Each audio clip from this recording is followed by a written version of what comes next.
তাওহিদ হৃদয়ের ৮৩ রানের দুর্দান্ত ইনিংস। ম্যাচ পরবর্তী সংবাদ সম্মেলনে হৃদয় বলেছেন, আপনারা তো আমাকে দলেই দেখতে চান না। হৃদয়কে নিয়ে সমালোচনা হয়, অনেক অনেক বেশি সমালোচনা হয়, সব কিছুই হয়তোবা হৃদয়ের চোখে পড়ে। তিনি অনুরোধ করেছেন গঠনমূলক সমালোচনা যেন করা হয়, সেটিই তিনি সবার কাছে প্রত্যাশা করেছেন। তাওহিদ হৃদয় আজকের যেই ইনিংসটা খেললেন, ৭টা ৪, ৩টা ৬-এর ৫০ বলে ৮৩ রানের ইনিংস। এই ইনিংসে বাংলাদেশ দলকে হয়তো জেতাতে পারেননি, তবে কনফিডেন্স গেদার করেছেন। তাওহিদ হৃদয় মিডল অর্ডারে ব্যাটিং করেন, তার লেগ সাইডে খেলা নিয়ে অনেক অনেক সমালোচনা হয়। তাওহিদ হৃদয়কে নিয়ে মাত্রাতিরিক্ত পার্সোনাল অ্যাটাক হয়। সেই তাওহিদ হৃদয় এই মুহূর্তে খানিকটা মোমেন্টাম পেয়েছেন। তিনি বলছিলেন, বাংলাদেশ দল এই টি-20 দলটা আগে যেমন ভালো ছিল, টানা 4টা সিরিজ জিতেছে, বাংলাদেশ দল এখনও ভালো দল, তবে ওই মোমেন্টামের প্রয়োজন। হৃদয় যেমন ৮৩ রানের ইনিংস খেলে পার্সোনালি একটা মোমেন্টাম পেয়েছেন, বাংলাদেশ দলেরও এই মুহূর্তে একটা ম্যাচ জেতা প্রয়োজন। সেই ম্যাচ জিতলেই হয়তো বা বাংলাদেশ দল আবারও ট্র্যাকে ফিরবে।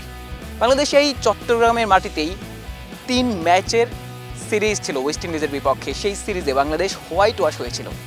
এরপর এই আইরিশদের বিপক্ষে বাংলাদেশ দল ম্যাচ হেরে যাবে, এত বড় ব্যবধানে হেরে যাবে, সেটি হয়তো দর্শকরা তো কখনোই ভাবেননি, টিম ম্যানেজমেন্টও হয়তোবা কখনোই কল্পনা করেননি।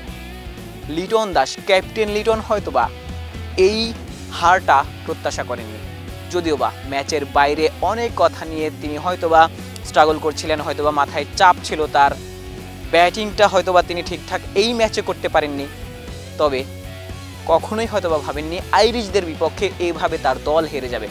বাংলাদেশ দলের আজকের ম্যাচে প্রায় 10 জন ব্যাটার ছিল। শরীফুলও ব্যাট হাতে 6 হাঁকিয়েছেন, ভালো ব্যাটিং করছিলেন। তার আগে রিশাদরা ছিলেন।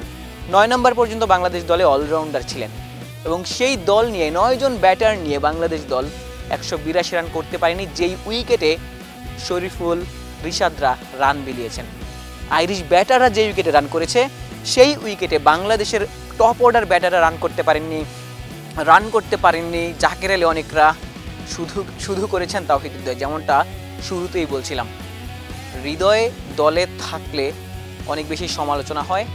হৃদয় আরও একটু উপরে ব্যাটিং করবেন কিনা, সেই প্রশ্নের উত্তরই মূলত তাওহিদ হৃদয় বলেছেন যে দলে থাকা নিয়েই আসলে অনেক বেশি সমালোচনা হয়। অনেকেই চান না হৃদয় যেন দলে থাকেন, এবং জাকেররাও দলে থাকবেন এমনটাও হয়তো অনেকেই চান না।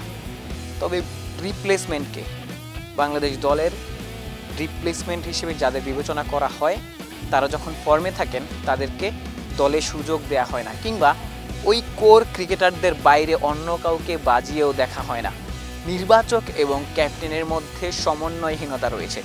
2 জনার একটা পার্সোনাল ইগো হয়তোবা আমরা দেখতে পেয়েছি সিরিজ শুরুর আগে, যার প্রভাবই হয়তোবা এই ম্যাচে আইরিশদের বিপক্ষে পড়েছে।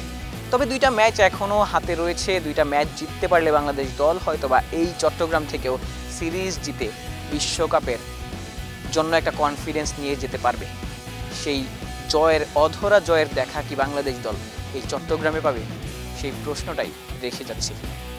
আশিক সারোয়ার, নিউজ 24।